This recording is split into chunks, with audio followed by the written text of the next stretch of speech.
प्रधानमंत्री चाय बनाते बनाते कांग्रेस के राज के बाद देश के प्रधानमंत्री बन गए और हमको ये चूल्हे पे फूकने के लिए फिर से चाय बनाने के लिए छोड़ दिया। तो आज हम चाय बनाएंगे। Surrender surrender surrender surrender surrender surrender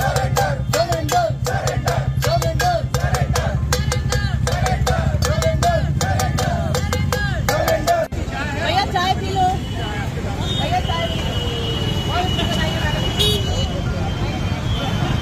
और चाय पी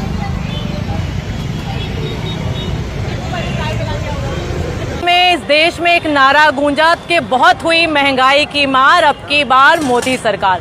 12 साल से लगातार गैस के सिलेंडर के दाम बढ़ाए जा रहे हैं। महिलाओं की कमर महंगाई के कारण तोड़ दी जा रही है। आप सब ने देखा महंगाई कम होने का नाम नहीं ले रही। आज हमारे देश के पेट्रोलियम मंत्री 4 दिन पहले कहते हैं, जो एफ-18 के यार हैं, कि देश में आपूर्ति पूरी है, लेकिन 2 दिन बाद ही इन्होंने सिलेंडर के दाम 60 रुपए बढ़ा दिए। कमजोर विदेश नीति के अब खामियाजा इस देश की आम जनता को भुगतना पड़ रहा है। और मुझे लगता है मोदी राज में जो महंगाई है वो इनकी डार्लिंग बनकर भारतीय जनता पार्टी की गोद में बैठ गई है। क्योंकि कांग्रेस के समय जब 450 रुपए का सिलेंडर मिलता था तो स्मृति मैडम सिलेंडर लेके डांस करती हुई नजर आती थी। आज 1000 रुपए से ज्यादा का हो गया, लेकिन भारतीय जनता पार्टी के लोग बोलने को तैयार नहीं है।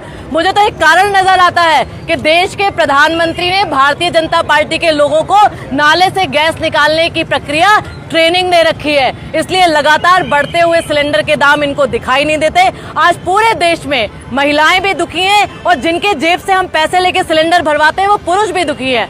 जिस औसतन स्तर पर लोगों की आय कम होती जा रही है, महंगाई लगातार बढ़ती जा रही है, इसलिए आज हमने उज्ज्वला की पूजा कर कर यहाँ पे मोदी जी बहुत रो रो के बताते थे कि मेरी माँ बहनें धुएं की में अपनी आंख खराब करती हैं, लेकिन लगातार सिलेंडरों के दाम बढ़ाकर आपने एक बार फिर हमें ये चूल्हा जलाने पे मजबूर कर दिया। देश का प्रधानमंत्री अपने आप को चाय वाला कहकर प्रधानमंत्री बन गया। वो इसलिए बन गया क्योंकि 70 साल इस देश में कांग्रेस का राज था, लेकिन यही प्रधानमंत्री के राज में 12 साल में पढ़े लिखे लोग, डिग्री वाले आज चूल्हा फूकने को मजबूर हो गए हैं। इसलिए आज हमने ये विरोध प्रदर्शन किया था। हम बात आपसे करना चाह रहे हैं, इस देश में जो मंत्री बैठे हुए जोकरों की सरकार है, वो इसलिए क्योंकि विदेश नीति की बात करो फेल है, किसी सब्जेक्ट पे बात करो मौन धारण कर लेते हैं। यदि आज मनमोहन सिंह देश के प्रधानमंत्री होते तो ना गैस का सिलेंडर का दाम बढ़ा होता और ना भारतीय जनता पार्टी के प्रधानमंत्री मोदी के पप्पा ट्रंप जी हमें आग दिखा रहे होते।